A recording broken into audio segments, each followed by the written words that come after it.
గీత గోవిందం సినిమాతో over night star డైరెక్టర్గా మారాడు పరశురాం పెట్ల.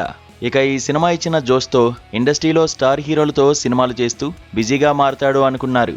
కానీ ఆ సినిమా రిలీజ్ అయిన 4 ఏళ్ల తర్వాత సర్కారు వారి పాట సినిమాతో ప్రేక్షకుల ముందుకొచ్చాడు. అది ఆశించిన ఫలితాన్ని అందుకోలేదు. ఇక 2 ఏళ్ల క్రితం విజయ్ దేవరకొండతోనే ది ఫ్యామిలీ స్టార్ అంటూ వచ్చాడు.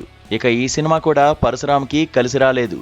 దీంతో 2 ఏళ్లు గ్యాప్ తీసుకున్న ఈ డైరెక్టర్ ఇప్పుడు బాలీవుడ్లోకి భారీ ఎంట్రీ ఇవ్వబోతున్నట్లు సోషల్ మీడియాలో ఒక క్రేజీ వార్త హల్చల్ చేస్తోంది.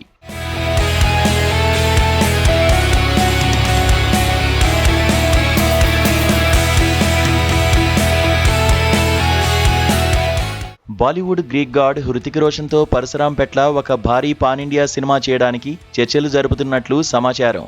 పరశురాం చెప్పిన ఒక యూనివర్సల్ ఎమోషనల్ లైన్ హృతిక్కు బాగా నచ్చడంతో ఈ ప్రాజెక్టు వైపు అడుగులు పడుతున్నాయట.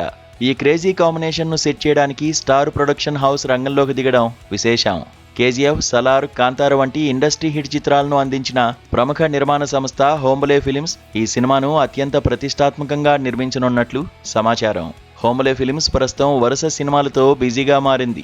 ఈ మధ్యనే సూర్యతో సినిమాను అధికారికంగా ప్రకటించిన హోంబలే త్వరలోనే పరశురాం, హృతిక్ మూవీని కూడా ప్రకటించనుందట. ప్రస్తుతానికి ఈ ప్రాజెక్టుకు సంబంధించిన చర్చలు ప్రాథమిక దశలోనే ఉన్నాయని ఇండస్ట్రీ టాక్. హృతిక్ రోషన్ తన మునుపటి కమిట్మెంట్స్తో బిజీగా ఉండగా పరశురాం కూడా స్క్రిప్ట్కు పక్కాగా ఫైనల్ టచెస్ ఇచ్చే పనిలో ఉన్నారట. అంతా అనుకున్నట్లు జరిగితే పరశురాం కెరీర్లోనే బిగ్గెస్ట్ మూవీగా నిలవనుందని సమాచారం. మరి ఇందులో ఎంతవరకు నిజం అన్నది తెలియాలంటే అధికారిక ప్రకటన వచ్చే వరకు ఆగాల్సిందే.